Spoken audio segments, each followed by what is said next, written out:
មួយការ៉េ$25ពុកម៉ែបងប្អូនតែឥឡូវនេះម្ចាស់គាត់បាទគាត់ត្រូវការលុយមិនតាន់ពុកម៉ែបងប្អូនគាត់សម្រេចចិត្តបាទដាក់លក់តម្លៃត្រឹមតែ1ការ៉េ$15ហើយចរចាបាទទៀតបាទអ្នកពេលនេះដែរខ្ញុំបាទច័ន្ទស្មីចនស្រាប់ពុកម៉ែបងប្អូនបាទសូមណែនាំទីតាំងលក់មិនតាន់មួយទីតាំងទៀតហើយពុកម៉ែបងប្អូន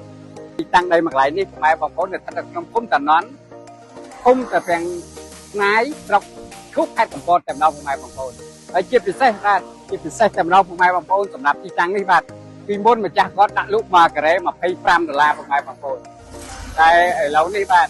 ម្ចាស់គាត់លុយបាទគាត់ត្រូវការលុយមិនទាន់តែម្ដងពុកម៉ែបងប្អូនគាត់សម្រេចចិត្តបាទដាក់លក់តម្លៃត្រឹមតែ1ការ៉េ$15ហើយចរចាបានទៀតពុកម៉ែបងប្អូនអញ្ចឹងសម្រាប់ទីតាំងនេះពុកម៉ែបងប្អូនឃើញចាក់ស្ដែងទេបាទតែស្ថិតនៅផ្លូវជាតិលេខ20ពុកម៉ែបងប្អូនគីឡូ102បាទចុះពីផ្លូវជាតិលេខ3ពុកម៉ែបងប្អូនបាទតាមផ្លូវនេះពុកម៉ែបងប្អូនបាទកាមេរ៉ាជិះចាប់តិចទៅបាទតាមផ្លូវគ្រូក្រហមនេះពុកម៉ែបងប្អូនតែ50ម៉ែត្រទេពុកម៉ែបងប្អូនបាទតែ50ម៉ែត្រទេដល់ទីតាំងតែម្ដងចាប់តិចទៅបាទអានេះព្រំពុកម៉ែបងប្អូនបាទគុំស្អីនេះអញ្ចឹងបាដីពុកម៉ែបងប្អូនជាប់ជាមួយនឹងផ្លូវបាទជាប់ជាមួយនឹងផ្លូវកម្រងផ្លូវបេតុង10ម៉ែត្រនេះពុកម៉ែបងប្អូន120ម៉ែត្របាទ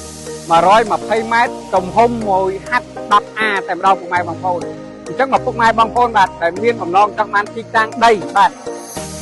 ដែលលក់តម្លៃក្រោមទីផ្សារនេះពុកម៉ែបងប្អូនកុំភ្លេចខមមិនចូល page inbox ចូល page ឬក៏ពុកម៉ែបងប្អូនអាចទំនាក់ទំនងបានតាមរយៈលេខទូរស័ព្ទ017 070 54 24 81និង1000ទៀត097